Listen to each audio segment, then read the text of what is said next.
ఉరుకు. మీ జీవితంలో అత్యంత విషాదమైన సంఘటన ఏంటంటే చేతికి అందని కొడుకు చనిపోవడం. అప్పుడు అది అసలు ఎప్పుడు ఎప్పుడు ఎప్పుడు ఎప్పుడు మనం మర్చిపోలేదు. అంటే దేవుడు ప్రతిదానికి కొన్ని చేస్తాడు. భరణిగాడు ఈ విషయంలో ఒక మాట అంటే నేను పెద్దగా పట్టించుకోలేదు. తల్లి చనిపోద్ది, తండ్రి చనిపోతాడు, అక్క చనిపోద్ది, చెల్లి చనిపోతాడు, భార్య చనిపోద్ది. ఎవరు చనిపోయినా ఉద్యోగం రీత్యనో వ్యాపారాల రీత్యనో బిజీ అయిపోతారు.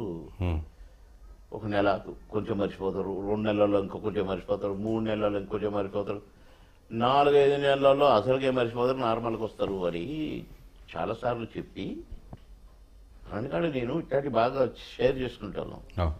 చెప్పి కన్న కొడుకు చనిపోతే మాత్రం జ్యేష్ఠ పుత్రుడు చనిపోతే అది ఎప్పటికీ మార్చిపోదురా. చితిలో నీ శవం కాలినప్పుడే మర్చిపోతావు నువ్వు. అది అప్పటిదాకా ఈ దుఃఖం నేను వెంటాడుద్దు అన్నాడు. ఓకే ఓకే ఓకే ఓకే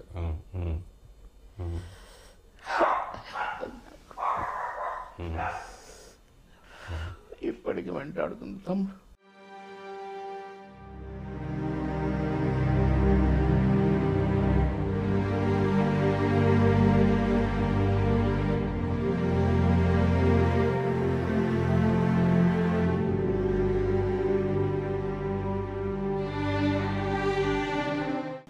ఇన్ని సంవత్సరాలు ఇన్ని చూసేసిన తర్వాత మీరు ఇంకా పాకులాడటం, ఇంకా ఏదో సాధించాలి, ఏదో చేయాలనేది విశ్రాంతి లేకుండా ఇట్లా చేయటం అనేది దానికి కొంతమంది ఎందుకు బాగుమోహన్ అన్న కొంచెం మీరు రెస్ట్ తీసుకుని ఉండొచ్చు కదా, ఎందుకు ఇవన్నీ ఇంకా మీరు ఎందుకు చేసుకుంటారు, మీకు నెలకి ఒక 5 లక్షలు 10 లక్షలు మీ రెంటల్స్ వస్తాయి, హ్యాపీగా మీ జీవితాన్ని మీరు అనే వాళ్ళకి మీరు ఏం సమాధానం చెప్తారు?